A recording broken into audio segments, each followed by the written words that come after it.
Less than lethal weapons. This is a new one involving capsaicin, which is basically pepper spray in balls fired from a gun. Here's a guy being sprayed with pepper spray, and here's another demonstration of less than lethal weapons. And they are not non-lethal because they have killed people.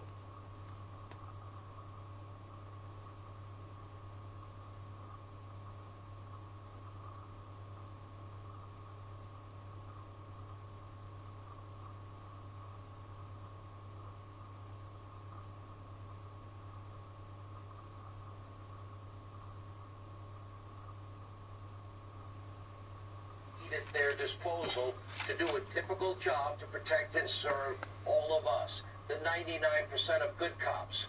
Non-lethal weapons, I am a big advocate of. More training, I'm a huge advocate of. It could be a great option. I've stated many times I'm not particularly a big fan of tasers, as they can only be used in close range, close quarter situations. The accuracy is not great. At best, you get 2 shots and only 2 shots. Recently, another non-lethal weapon caught my attention. I bought this weapon. It's from a company called Burner Technologies. I'm just a customer. I own several of their non-lethal weapons that are legal because I have the license in New York, just for full disclosure there too. But I've become a fan of this technology as an option for both homeowners and police officers. They would have another option short of the lethal option of a gun and the training to shoot upper body mass. Look at your screen. You see the Burner HD. It shoots .68 caliber projectiles. It's filled with 2 different pepper sprays, tear gas powder. It dispenses upon impact, rendering the target incapacitated. And for more detail, well, they put out videos. I asked them today for these videos. Look at the effects on fully grown men. The one with tattoos just happens to be a law enforcement officer. Take a look. You decide. My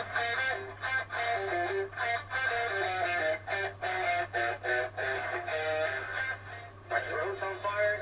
Like, it's in my throat, it's in my nose. So earlier you said that you took the flight away. Oh, yeah. What do you mean by that? Like, if I was an assailant trying to come at somebody, now I'm good. Like, as soon as it made contact, like, I can just feel, like, the effects of it. As you can see on my face, and I'm burning everywhere. So definitely would rather take a taser than this any day of the week. If a cop makes a mistake, a homeowner makes a mistake, person's not dead. Uncomfortable, sure. Pepper spray, tear gas, yeah, you can see the reaction. Look at the reaction. That's just somebody holding something and it gets in their face and they're ready to throw up. And they can't see and they can't open their eyes, and that would allow somebody an opportunity to apprehend a suspect or flee the scene of a crime. As you can see, the Burner gun has a longer range than a taser. It is clearly effective. This might be, I believe it should be, a great tool for law enforcement and for the public. I have purchased those items myself. I own them. One thing that I do know, police need better, more effective, non-lethal options with the training to back it up. By the way, I had to get the special projectile that's New York compliant, because New York doesn't let you own anything for the most part. But anyway, if Democrats really want to reform policing, and maybe they should put aside the reasonable solutions from the left, they really only seem to care about their own twisted narrative. Here with Reaction, he's been a cop himself with the NYPD. He's worked with the Secret Service. Now he's a Fox News contributor. Now he has really an easy job, simple job, basic job, and he's overpaid. Fox News contributor Tim Bungie, I'm just teasing on that part. You know, we don't pay cops a lot of money. It's a thankless job. Every cop I know, everyone, almost all of them want to be a cop since they were young. It's a calling. It's not a career. Like teachers, like firemen, like doctors and nurses and first responders. They're called to do this.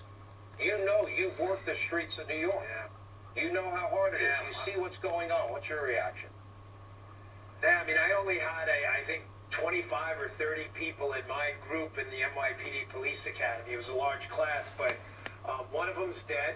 One of them was shot. And one of them was basically permanently disabled while rendering aid to a motorist off duty on the side of the road.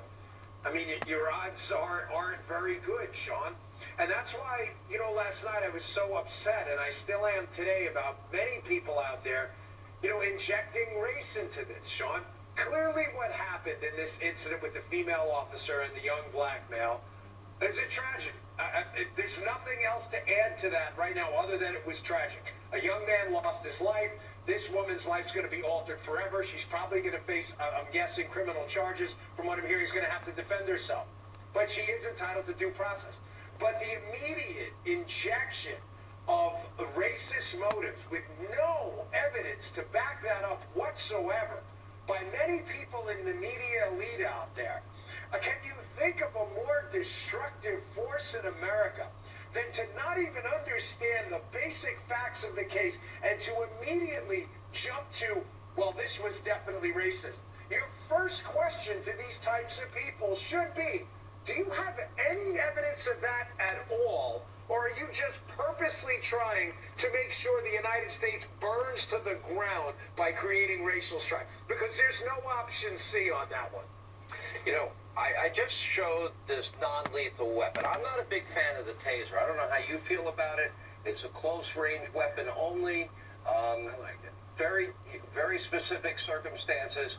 I showed this burner. I don't know if you've ever, you saw the videos today, maybe for the first time, Dan, but I talked to you about it. I know I discussed it with you, and I'm a big fan of it. And I've talked to the owner and the manufacturer. I really like these people. And, I've taken it to target practice, and I can hit my target 40 feet away. If you're not a marksman, you can even get it with a laser on it, so you really can't miss. But it's an option for police, an option for homeowners. Do you like the idea? You saw the reaction. They're a pretty big guy.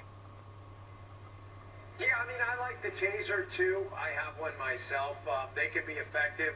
But, yeah, I mean, it looks like a great idea. One of the things I've talked with you about specifically often is, it's incredible. Just about every industry out there, we've had massive technological improvements, right?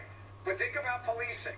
The exact same weapons, Sean, they had, 100 years ago, basically a club. It's maybe evolved a little bit to the PR-24 and other things, the old mahogany ones, and a firearm. It's almost the exact same equipment. It's evolved very little. Yeah, we've seen, went from mace to pepper spray and other things. But yeah, policing technology hasn't gone anywhere. But that's what upsets me so much. I have to go back to my original point. I'm not trying to get off your question. question. Why I like this thing. Yeah. I want to save lives. I want cops to go home at night, too. Me too. I want them to have another option. The training actually, they teach you for example, you can get an orange one, a pink one, a yellow one, or a black one, whatever color you want. But you put that, you holster that on the other side, so you're not going to make the mistake which one you're reaching for. When you heard the cop, and Officer Potter is her name, 26 years, I'll tase you, taser, taser, and then, oh shit, after she shot her firearm. Yeah. It sounds like she made a mistake. That's how I hear it. Yeah, but none of this is going to get rectified because of my original point. We're spending so much time dealing with these lunatic nutbag leftists. Every single opportunity to attribute a racial motive to police shooting. That serious issue, Sean, like modern police technology, improving use of force training, improving the technologies to use of force, or non-lethals, all of that stuff. I can guarantee you, burner, taser, whatever, these people up on Capitol Hill have never heard of any of this because they're too busy saying, holy, how do I attribute a racial narrative to this and cause more racial strife so hopefully I can get reelected? None of that's going to happen. Forget about training and new equipment. They're talking about defunding the police. That tweet by Rashida Tlaib. To me, this is an improvised form of a kid's paintball gun, but even with that toy, it can be fatal and you need a helmet and face gear. People with respiratory problems such as asthma, reactive airway disease, and COPD could have problems.